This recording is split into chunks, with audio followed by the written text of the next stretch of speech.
తెలంగాణను ఇచ్చింది కాంగ్రెస్ పార్టీ అన్నారు మెదక్ కాంగ్రెస్ ఎంపీ అభ్యర్థి నీలం మధు ముదిరాజ్. కాంగ్రెస్ అధికారంలోకి రాగానే 30,000 ఉద్యోగాలు ఇచ్చామన్నారు.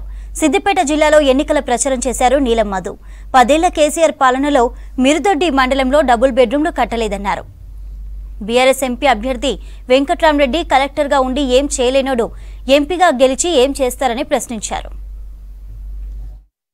నీలం మధు అంటే ఒక కాంగ్రెస్ పార్టీ అభ్యర్థిగా, ఒక బడుగు బలైన వర్గాల బిడ్డగా, ఒక పేదింటి బిడ్డకు అవకాశం కల్పించిన కాంగ్రెస్ పార్టీ సోనియా గాంధీ గారు, రాహుల్ గాంధీ గారు, రేవంత్ అన్న గారు, ఇక్కడ ఉన్న ఇన్ఛార్జీలు, డిసిసి ప్రెసిడెంట్లు, ఇన్ఛార్జ్ మంత్రి కొండా సురేఖ గారు, అదేవిధంగా మీ అందరి సహకారంతో నాకు ఈ అభ్యర్థిత్వం వచ్చిందన్న.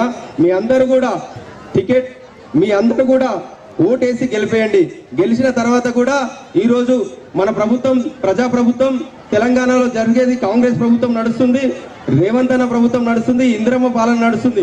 ఆ రోజు ఇందిరాగాంధీ ఇక్కడికి ప్రధానమంత్రి అయినప్పుడు ఆ రోజు మనకు ఎట్లయితే ఈ గడ్డను అభివృద్ధి చేసిందో రేపు కూడా ఇక్కడ ప్రజాప్రభుత్వం ఇందిరమ్మ ప్రభుత్వం నడుస్తుంది. కాబట్టి నేను కూడా ఎంపీ గెలిచిన తర్వాత ఈ ప్రాంతంకు మీకు అందుబాటులో ఉండి మీ అందరిని కలుపుకోబోయి మీ ప్రాంతాన్ని అభివృద్ధి చేసే బాధ్యత తీసుకుంటామని తెలియజేస్తున్నా. ఈరోజు మన ప్రభుత్వం ప్రవేశపెట్టిన 6 గ్యారెంటీలో కూడా 5 గ్యారెంటీలు నెరవేరుస్తుంది. అక్కలారా చెల్లెలారా గమనించండి. మన పిల్లలు స్కూల్కి వెళ్ళినా, కాలేజీకి వెళ్ళినా, మనం కూడా అమ్మగారింటికి పోయినా ఉచితంగా బస్సు ప్రయాణం చేస్తున్నామా లేదా? అదేవిధంగా అన్నలారా, మీరు నెలకు కరెంట్ బిల్ కట్టాలంటే 200 యూనిట్లకు 6 నుంచి 800 అవుతుంది. 6 నుంచి 800 200 unit current bill, zero bill ఇస్తున్నామా లేదా కాంగ్రెస్ ప్రభుత్వం?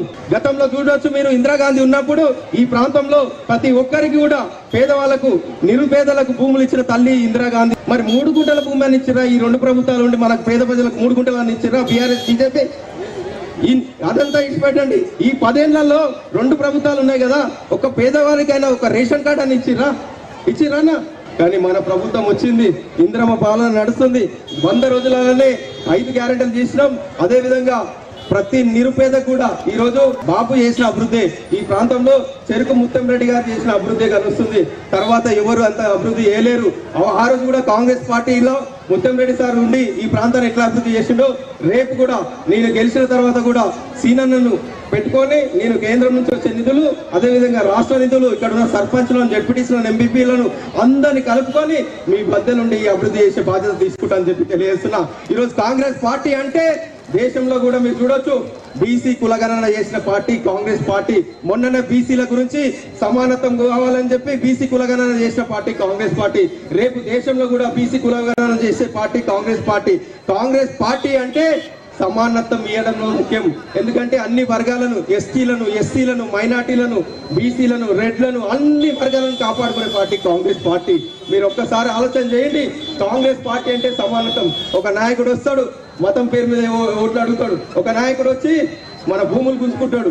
మన భూములు గుంజుకొని మల్లన సాగర్ చేసి పేదవాళ్ళ కన్నీళ్లతోటి వాళ్ళను నష్టపరిహారం పోతే, నష్టపరిహారం అడిగితే నేను ఇచ్చినంత తీసుకోవాలని రుబాబు చేసి పోలీసులతో కొట్టించిన వ్యక్తి ఒక వ్యక్తి అభ్యర్థి. ఒక అభ్యర్థి ఏమో అహంకారం. ఇక్కడ ఉప ఎన్నికలు గెలిచినప్పుడు ఏం చెప్పిండానా? రఘునందనరావు ఏం చెప్పిండానా? నిరుద్యోగులకు నిరుద్యోగ వృత్తి ఇస్తా, కేంద్రం నుంచి కొన్ని 100,000 కోట్లు తెచ్చి అభివృద్ధి చేస్తానండి, 500 కోట్లు తెచ్చి ఇస్తాను. చేసిండా అన్న?